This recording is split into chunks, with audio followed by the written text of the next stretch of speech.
kaputi lang oh. Oh, hanggang doon. Ayun oh.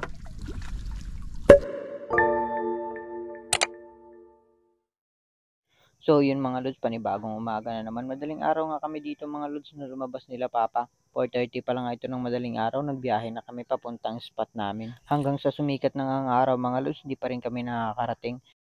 Bago nga tayo magpatuloy sa aking video mga lods, kung hindi ka pa nakapag-subscribe sa aking channel, ay mag-subscribe ka na bilang tulong na rin sa aking munting channel mga lods.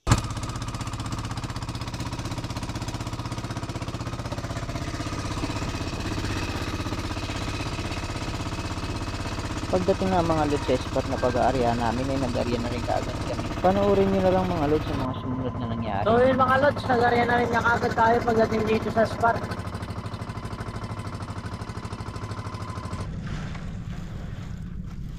Ito na unang area natin mga lods.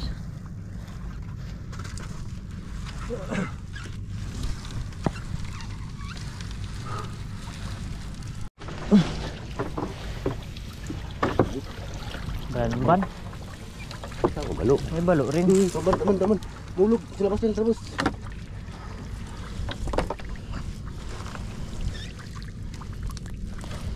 Balo.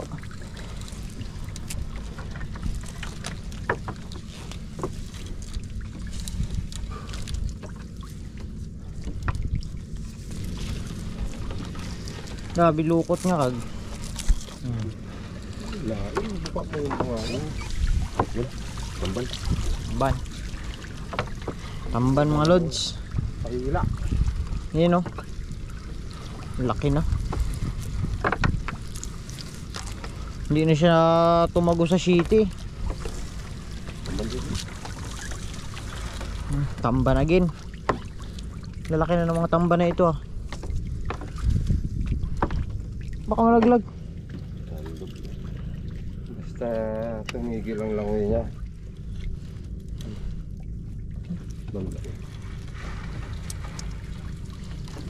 Grabe yung mga tamban na ito no. Basta tumama sa lambat, patay agad eh. Tamban talaga, ganun pala. Grabe lang kaiksi ng buhay. Ikapin ko yung lapatan mo. Tamban talaga. Sa lubog-lubog. Mas lalim, tamban.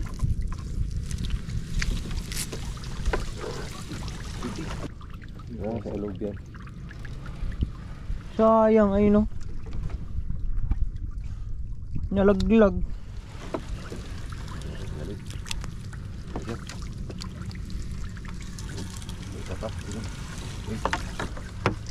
Ayan, puro tambal mga kalods.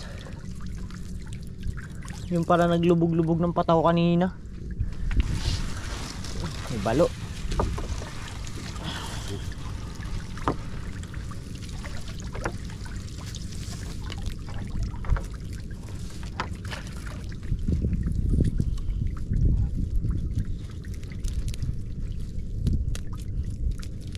Buhol. Yung tapa niya ng buhol.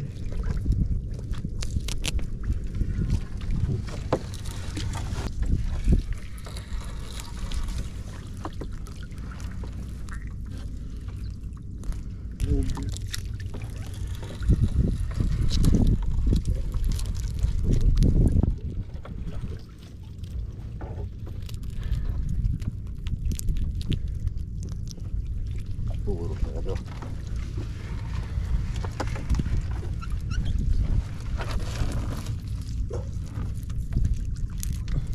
Tambahan ng narihan.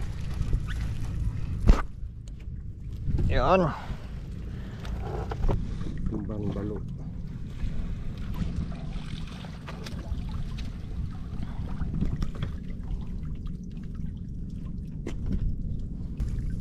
Laki na yun ang balo na yan oh. Susi. Susi ang malalaki.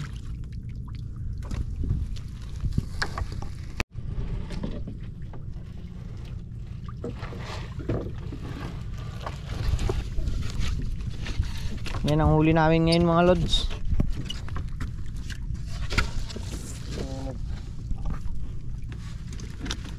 Mga 5 kilo siguro.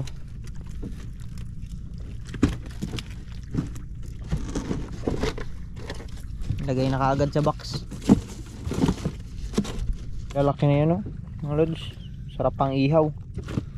Sa pangalawang area nga namin mga lods, hindi namin inaasahan na ganito ang mangyayari. May bangka nga na tumama sa lambat namin. Kinakawayan nga namin yan na hindi niya pinapansin yung kaway namin. Medyo may kalayuan kami sa kanya mga lods kaya hindi siya maaninag masyado ng video. Ang tagal niya nga mga lods na makaalis dyan sa lambat namin dahil nagbuhol sa ilisin niya ang lambat.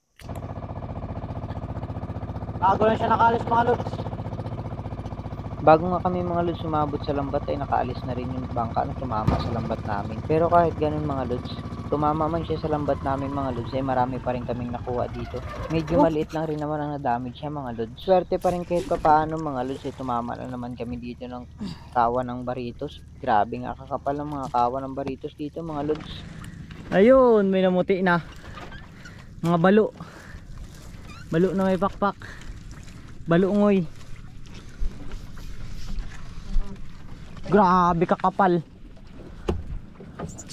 Ngayon guys oh. Oh. Gaputi lang oh. Oh, hanggang doon. Ayun oh. Ah. Grabe yung balanban. Gapamuti lang ba?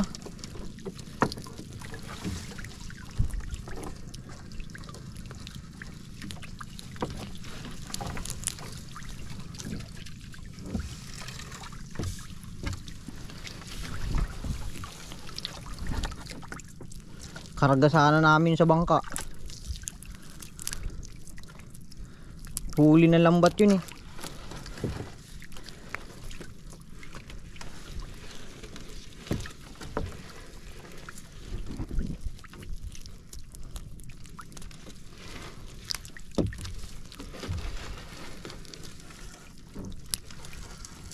Buti na lang. Nakawala siya. Pakalaki tumipad yun. Lumipad eh. Lumipad eh. Kulay puti yung liplipan.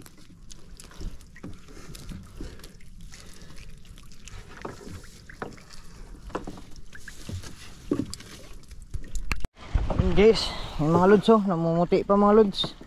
Doon. Puro baritos ang kuha namin na walang, uy, tumalsik yun ah. Walang balo. Ay may balo rin pala yun isa. Ay dalawa. Tanggal na yung isa. Ayun balo.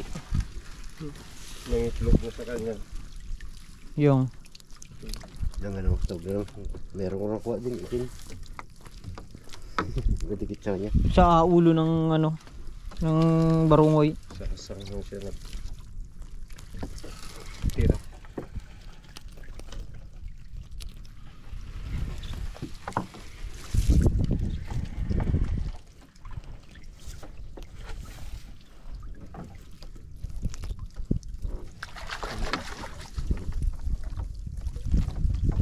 Ganito oh, yung mga kanina nakikita ko. Mga blue. May mga nagsama rin talaga na blue kaso tagos lang siguro sila. Yan, hindi naka lamas to. Hmm. Naligisan pa yan siguro.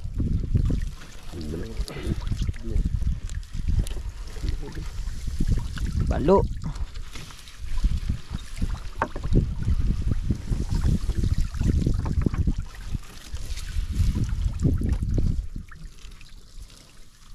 Kagbalungoy.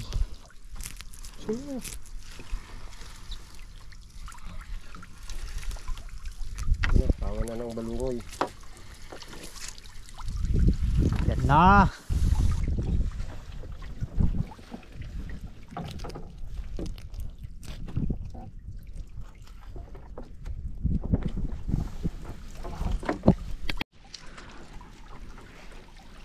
Yan.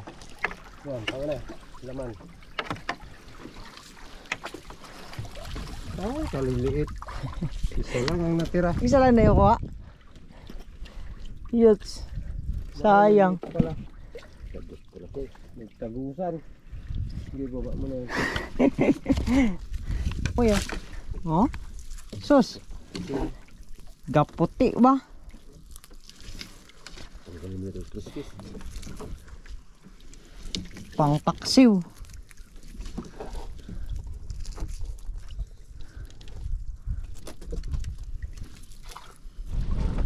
Yun, tapos na mga lods. Wala din siyang nawasak. Lambat. Nakuha natin, oh. Mga 5 kilo na naman siguro ulit ito. O 6.